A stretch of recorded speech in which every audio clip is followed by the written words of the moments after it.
आसमान में काले बादल मंडरा रहे थे, जिसे देखकर सभी पंछी अपने अपने घरों में जाने लगे। अरे जल्दी जल्दी घर चलो, वरना भीग जाओगे, क्योंकि कुछ ही देर में बहुत तेज बारिश होगी।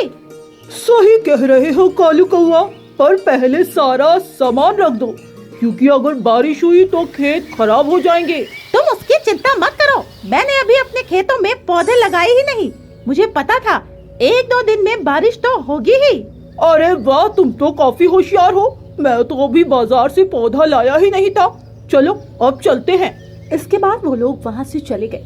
वहीं दूसरी तरफ टोनी चिड़िया अपने खेतों में पौधा लगा रही थी। तभी उनकी नजर टोनी चिड़िया पर पड़ती है और उन दोनों ने अपने आप से कहा, लगता है ये पागल हो गई है, इसीलिए ऐसे मौसम में पौधे लगा रही है। अगर बारिश ज्यादा हुई तो इसके सारे पौधे खराब हो जाएंगे। कह तो तुम ठीक रहे हो कालू कौवा, पर तुम्हें तो टोनी चिड़िया की आदत पता ही है, कितनी जिद्दी है, किसी की बात ही नहीं मानती। हमें क्या करना, चलो हम लोग तो चलते हैं। इसके बाद वो लोग वहाँ से अपने घर के लिए निकल जाते हैं। वहीं टोनी चिड़िया सारे पौधे लगा लेती है और पौधा लगाने के बाद उसने अपने आप से कहा, इस बार मैं जामुन की खेती करूंगी।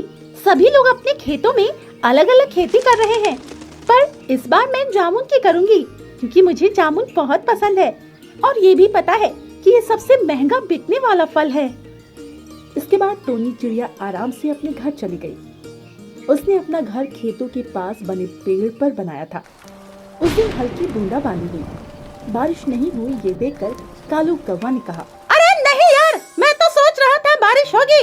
आज का दिन तो बेकार चला गया। अगली सुबह टोनी चिड़िया अपने खेतों में पानी लगा रही थी।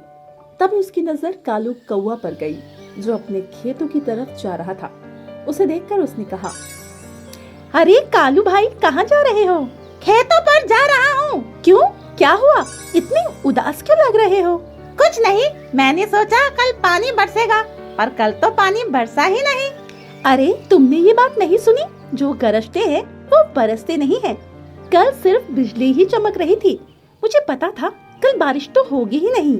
हाँ हाँ, तुम तो बहुत कुछ जानती हो। वैसे तुमने इस बार कौन से पौधे लगाई है? क्या कर रही हो अपने खेतों में? मैंने तो जामुन की पौधे लगाई है। देखना, कुछ ही दिनों में मेरे जामुन के पेड़ कितने बड़े बड़े हो जाएंगे। अरे पागल चिड़िया, जामुन के पेड़ तो बहुत दिनों में बड़े होंगे। तब तक तू क्या इन्हीं के भरोसे बैठी रहोगी? तो क्या हुआ, तुम्हें नहीं पता? ये बहुत ही अच्छे और महंगे फल होते हैं। लगता है इस बार तुझे काफी घाटा होने वाला है, इसीलिए तुम ऐसा कर रही हो। इसके बाद कालू कौवा अपने खेतों पर आया और उसने अपने खेतों में धान की फसल की। वहीं बंटी कबूतर ने अपने खेतों में आलू की। सभी पंछी अपने अपने खेतों में अलग अलग फसल कर रहे थे। कालू कौवा बहुत खुश था, क्योंकि धान की मांग काफी ज्यादा थी। देखना, इस बार तो मैं बहुत मालामाल हो जाऊंगा, क्योंकि मैंने अपने खेतों में धान किया है। इसके बाद वो उनकी अच्छी तरह से देखभाल करने लगता है। धीरे धीरे समय गुजर रहा था। समय के साथ सभी की फसल बड़ी होने लगी थी। टोनी चिड़िया के जामुन के पेड़ भी बड़े हो रहे थे। लगभग 3 महीने के बाद वो काफी बड़े हो गए। वहीं उन लोगों की फसल भी काफी बड़ी हो गई। एक दिन बंटी कबूतर टोनी चिड़िया के खेतों में आया और उसने उससे कहा, अरे टोनी चिड़िया, मैंने सुना है तुम जामुन की खेती कर रही हो। क्यों पागल बना रही हो? अगर तुमने आलू या धान कर लिए होते तो तुम्हें अब तक मुनाफा मिलने लगता। नहीं, मुझे पता है, पर इस बार मैं कुछ नया करना चाहती थी, इस वजह से। वैसे भी अभी तुम्हारी फसल तैयार नहीं हुई होगी, अभी इसमें भी समय है। हाँ हाँ, पर इतना भी समय नहीं है जितना तुम्हें समय लगेगा। लगता है इस बार तुम लोगों के मुंह की तरफ देखोगी। अब हम लोग पैसे गिनेंगे। ये तुम्हारा भ्रम है, ऐसा कुछ भी नहीं है। तुम जो करोगे वो तुम्हें मिलेगा, मैं जो करूंगी वो मुझे मिलेगा। ये सुनकर बंटी कबूतर जोर जोर से हंसने लगा। उसे इस तरह हंसता देख टोनी चिड़िया ने कुछ नहीं कहा, क्योंकि उसे पता था कि अगर उसके पेड़ पर जामुन लगे तो वो बहुत लगेंगे। इसी के साथ उसने जामुन की पौधे नई ली थी, जो 1 साल के अंदर ही काफी बड़े हो जाते हैं और उन पर जामुन आने लगते। पर यह बात पंछियों को नहीं पता थी। धीरे धीरे समय गुजर रहा था। 6 महीने हो गए और कालू कौवा की धान पक गई थी। वही बंटी कबूतर के भी आलू तैयार थे। अरे कालू भैया, अब तो हम लोगों की फसल तैयार है, आप धान काट लो। मैं आलू खोद लूंगा। हाँ ठीक कह रहे हो, क्योंकि मौसम भी सही नहीं रहता है। मैं नहीं चाहता हूँ कि कहीं बारिश हो जाए। अरे अभी बारिश नहीं होगी, अभी तो दूर दूर तक बादल नजर ही नहीं आ रहे हैं। इसके बाद वो लोग अपने घर चले गए और आराम से सो गए। पर रात के समय बहुत काले बादल आए। उन्होंने घनघोर बारिश की, जिससे सभी की फसल पानी में डूब गई। अगली सुबह जब सभी पंछी उठे तो हैरान थे, क्योंकि उनके खेतों में पानी भरा हुआ था और उनकी फसल खराब हो गई थी। ये देखकर कालू कौवा बुरी तरह से दुखी हुआ। अरे नहीं, ये क्या हो गया? मेरा तो सारा धान खराब हो गया। मुझे जल्दी जल्दी से धान को निकालना चाहिए। वही जब बंटी कबूतर ने अपने खेतों में पानी देखा तो वो बहुत परेशान हुआ। अरे नहीं, ये क्या हुआ? मेरे आलू तो खराब हो जाएंगे, मुझे जल्दी से खेतों से आलू निकालना चाहिए। और ये कहकर वो लोग अपने अपने खेतों में चले गए। जल्दी जल्दी धान और आलू निकालने लगते हैं, पर इससे उन्हें कोई फायदा नहीं हुआ, क्योंकि उनकी आधे से ज्यादा फसल खराब हो गई।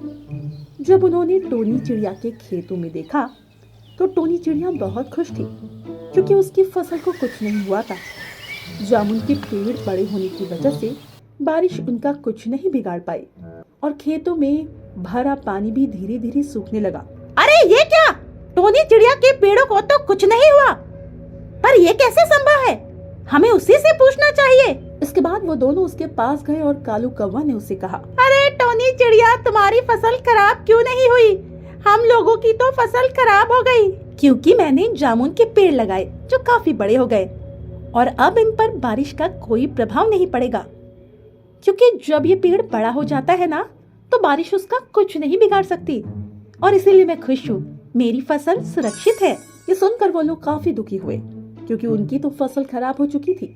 धीरे धीरे दिन गुजर रहे थे और अब टोनी चिड़िया के पेड़ों पर जामुन आने लगे, जिन्हें देखकर टोनी चिड़िया बहुत खुश थी।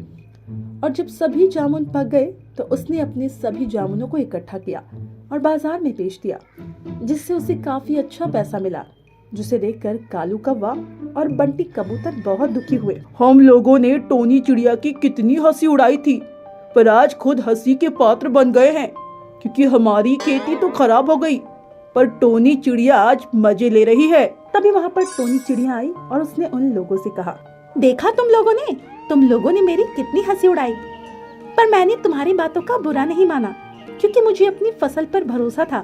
मुझे पता था जब ये फल देगी तो मुझे माला माल कर देगी, और अब मुझे फसल करने की भी जरूरत नहीं है, क्योंकि ये मुझे 20 साल तक आराम से फल देती रहेगी। और ये कहकर टोनी चिड़िया वहाँ से चली गई, और अब कालू कौवा और बंटी कबूतर अपने ऊपर काफी ज्यादा शर्मिंदा थे। तो दोस्तों, हमें इस कहानी से यही सीख मिलती है कि हमें कभी भी किसी की हंसी नहीं उड़ानी चाहिए, क्योंकि समय बदलते देर नहीं लगती।